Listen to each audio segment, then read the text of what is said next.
सुप्रभात, good morning. Top 20 के आज के इस फ्राइडे एडिशन में आप सबका स्वागत है। कल धनतेरस है, सैटरडे है, मार्केट हॉलिडे है और सेलिब्रेशंस तो बनते हैं। तो सीएनबीसी आवाज ने डिसाइड किया क्यों ना फ्राइडे को ही सेलिब्रेशन की शुरुआत कर दी जाए। तो आज देखिए ना, सब मूड बदला बदला सा। आप सबको हमारी पूरी टीम की तरफ से, हम दोनों की तरफ से फेस्टिव ग्रीटिंग, धनतेरस की खूब खूब बधाइयाँ। थोड़ा सा बहुत अच्छे 2 दिन के अपमूव्स। कल का सेशन तो हाईलाइट था। सरप्राइजिंगली जिस तरह का स्प्रिंग एक्शन देखने को मिला, मजा आ गया। हम पुराने प्रीवियस हाईज की ट्रेजेक्टरी में आके खड़े हुए हैं। थोड़ा सा वहां से मामला हल्का सा पस्त ओपनिंग के इंडिकेशन गांधीनगर से गिफ्ट निफ्टी दे रहा है। ऐसा कोई पैनिक नहीं। ग्लोब थोड़ा सा ठंडा पड़ा है क्योंकि यूएस रिलेटेड कंसर्न्स आए, उनके रीजनल बैंक्स को लेकर कुछ कंसर्न्स आए, तो वहां पे एक बहाना बन गया। वैसे ही उफान में थे वो बाजार, रिकॉर्ड उच्चतम से रोज जाते थे, थोड़े से कूल ऑफ हो गया। एशिया में भी वही मूड हो गया। ये सब मार्केट्स तो आउट परफॉर्म कर रहे हैं हमसे, हम कहां चले, हम थोड़ा सा ठंडा है बस। शायद उसके पीछे रीजन रिजल्ट्स भी हो सकते हैं, उस पर आगे डिस्कशन कर लेंगे हम लोग। लेकिन थोड़ी सी पस्त ओपनिंग है।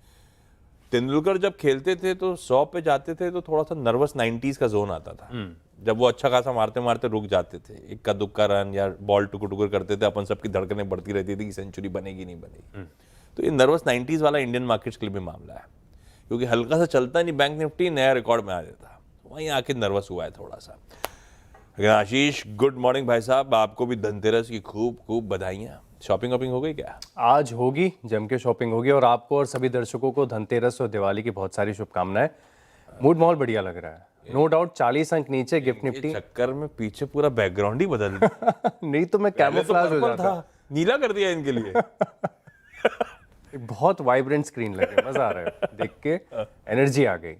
तो मूड माहौल तो काफी बढ़िया। हालांकि ग्लोबल कल इतना अच्छा नहीं किया है, लेकिन ग्लोबल और हमारे बीच में जो तालमेल है ना, उसमें बहुत डिस्कनेक्ट हो गया है। आपका शायद पसंदीदा सेक्टर है आईटी, आपकी बेहतरीन पकड़ है उसके, शायद लगभग सारे नंबर्स अब पूरे हो गए। वही एक्चुअली सब काम के खत्म, सारे काम के खत्म हो गए।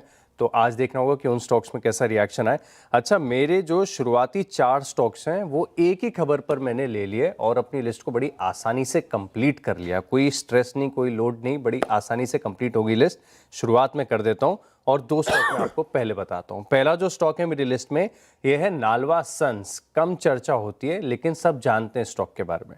अब दरअसल अगर आप देखें तो जिंदल ग्रुप की होल्डिंग कंपनी है, और होल्डिंग कंपनीज और इन्वेस्टमेंट कंपनीज के लिए एक्सचेंजेस की तरफ से, सेबी की तरफ से एक सर्कुलर आया था कि इनके और इनकी जो वैल्यूएशन चल रही है, प्राइस टू बुक चल रहा है और जो मौजूदा भाव है, इसके बीच में जमीन आसमान का अंतर चलता है। एक होल्डिंग कंपनी का जो डिस्काउंट होता है, ये भी अगर आप देखें तो पूरी तरीके से लॉजिकल नहीं है। क्योंकि अगर आप नालवा सन्स को देखें तो इसका भाव चल रहा है 7,846 रुपये, लेकिन इसकी बुक वैल्यू देखिए कितनी है, 32,481 रुपये। यानी सिर्फ 0.24 टाइम्स प्राइस टू बुक पर ये ट्रेड कर रहा है। अब ये स्टॉक आप सोच रहे होंगे कि मैं आज क्यों आपको बता रहा हूं, तो दरअसल अगर आप देखें तो एक्सचेंजेस की तरफ से एक कॉल ऑक्शन, यानी आप समझिए कि प्राइस डिस्कवरी सेशन यहां पर आपको देखने को मिलेगा 29 अक्टूबर को। तो इसी के चलते नालवा सन्स इससे पहले भी इन खबरों के ऊपर अच्छी तरीके से रिएक्शन दे चुका है और बहुत ज्यादा स्टीप डिस्काउंट पर चल रहा है। थोड़े दिन पहले का अगर आप प्राइस एक्शन देखें तो इन सभी स्टॉक्स में हलचल भी आई थी। तो सबसे पहला स्टॉक है नालवा सन्स, और इसी खबर के चलते जीएफएल लिमिटेड, यहां पर भी आप फोकस रख के चल सकते हैं। और ये भी स्टॉक अगर आप देखें तो ये आइनॉक्स ग्रुप की जो होल्डिंग कंपनी है, अब सिर्फ 0.26 टाइम्स प्राइस टू बुक पर चल रहा है। करीब करीब 60-61 रुपए के आसपास का इसका भाव चल रहा है, और इसकी जो बुक वैल्यू है 230 रुपए के करीब की है। तो इसमें भी बड़ा डिस्काउंट है। 29 अक्टूबर को प्राइस डिस्कवरी होगी, तो जीएफएल लिमिटेड यहां पर भी आप रखिएगा नजर। ओके, इंटरेस्टिंग है। ये सारे के सारे स्टॉक्स बहुत दिनों बाद होल्डिंग कंपनीज की चर्चा हो रही है। बरसाती मेंढक है ये, और जब चलते हैं तो बाजार एकदम से रियलाइज करता है, अरे वाह क्या मूल्यांकन है और कहाँ कामकाज हो रहा है। हाँ, ये रखिए रडार पे इंटरेस्टिंग पॉकेट्स। अब आईटी में कोई पकड़ तो नहीं है मेरी, लेकिन हाँ, कल नतीजे जब आए तो समझ नहीं आ रहा था। डिलीवर कर दिया।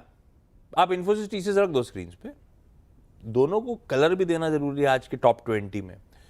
तो समझ नहीं आ रहा था, मैं इसीलिए कह रहा हूं क्योंकि डिलीवर कर दिया, पर फिर भी मजा नहीं आ रहा इन नंबर्स में।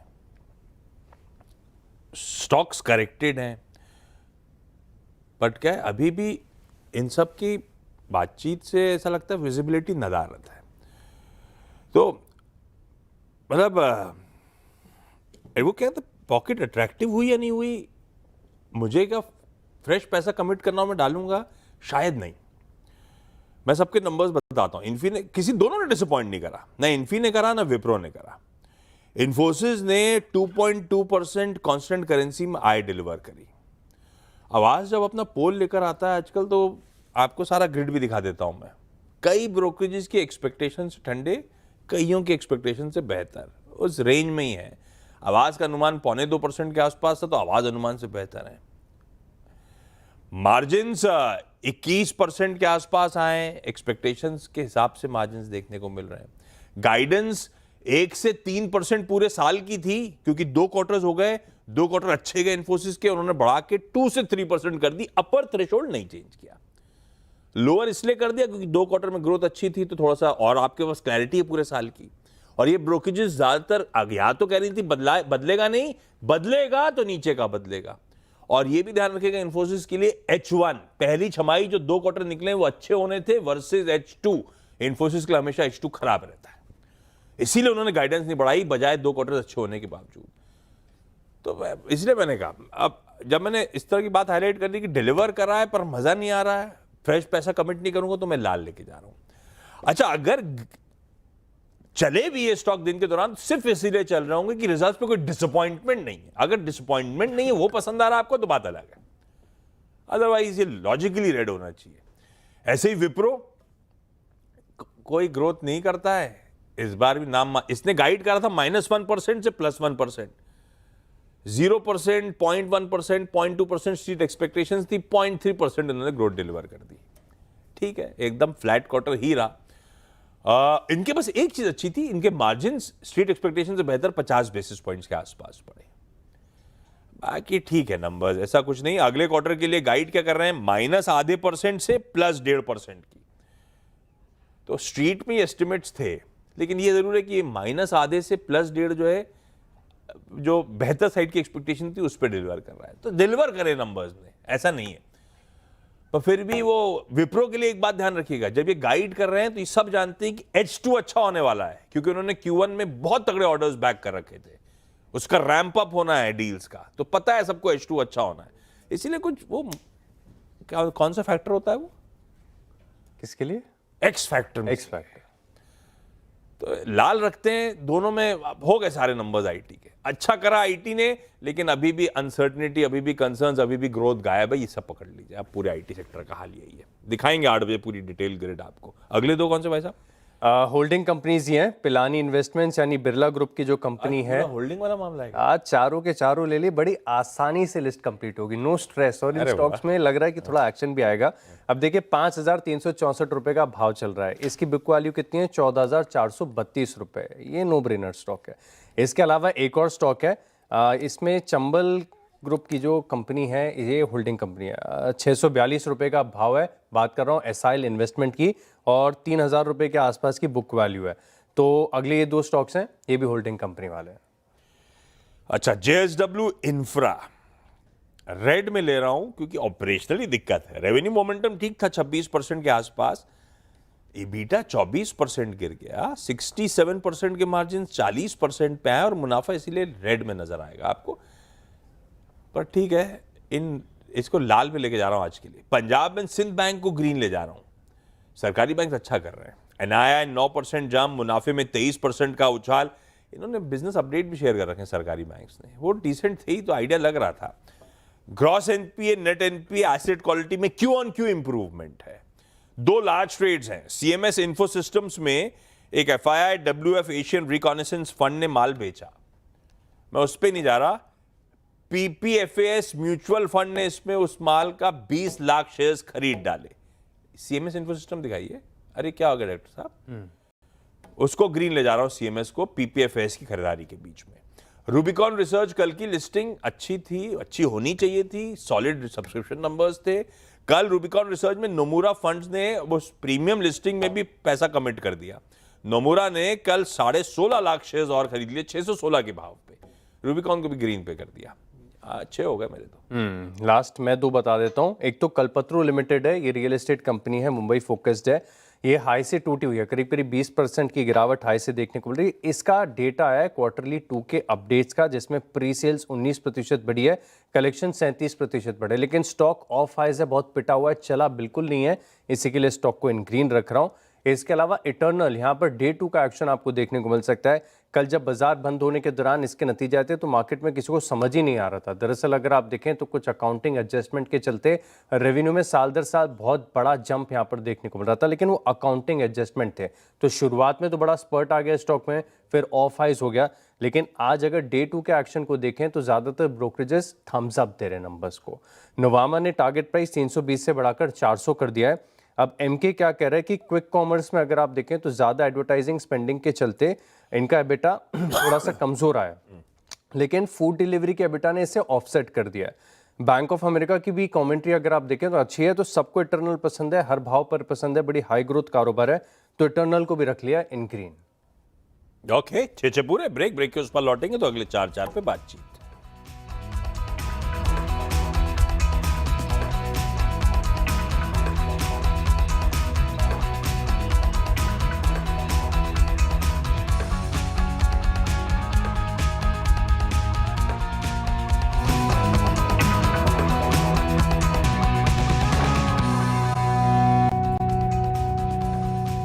चलिए ब्रेक के बाद आपका स्वागत है और अगले 4 स्टॉक्स पर बात कर लेते हैं। अपोलो टायर, ये टेक्निकल तौर पर आप अपनी वॉच लिस्ट में इन ग्रीन शामिल करके चल सकते हैं। वीकली चार्ट पर अगर आप देखें तो एक असेंडिंग ट्रायंगल पैटर्न बना हुआ है।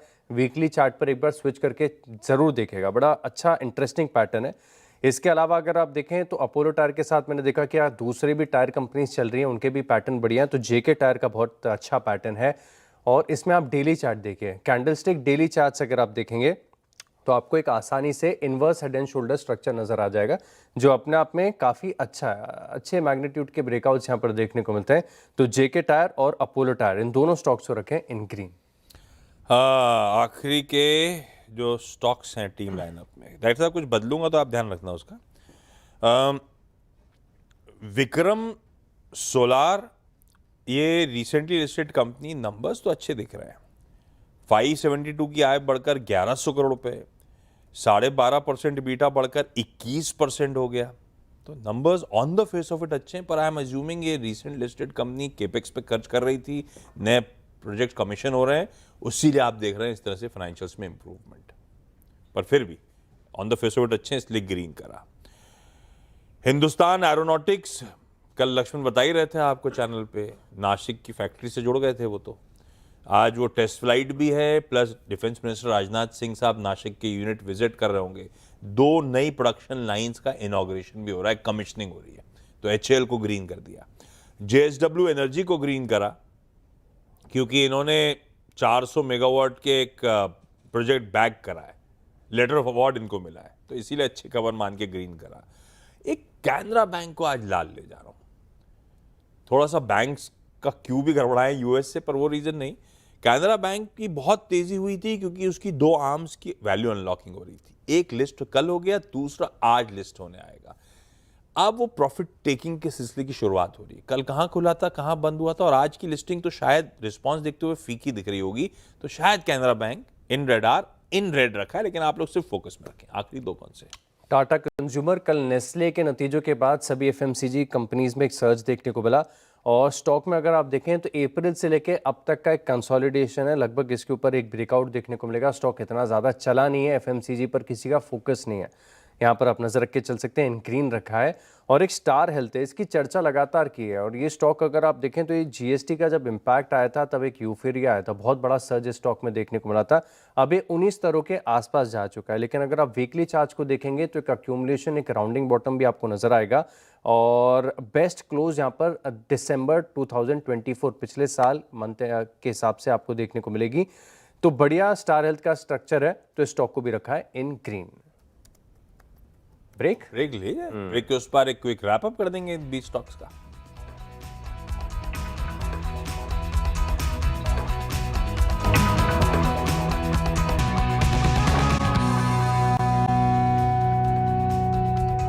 चलिए ब्रेक के बाद आपका स्वागत है और अब 20 स्टॉक्स का रिकैप देख लेते हैं। सबसे पहले होल्डिंग कंपनीज जिनका प्राइस डिस्कवरी सेशन 29 अक्टूबर को होगा, इन्हें अपने रडार पर रखें, यानी Nalwa sons, GFL limited, Pilani investments और एसआईएल इन्वेस्टमेंट्स, इन स्टॉक्स पर खास नजर रहेगी।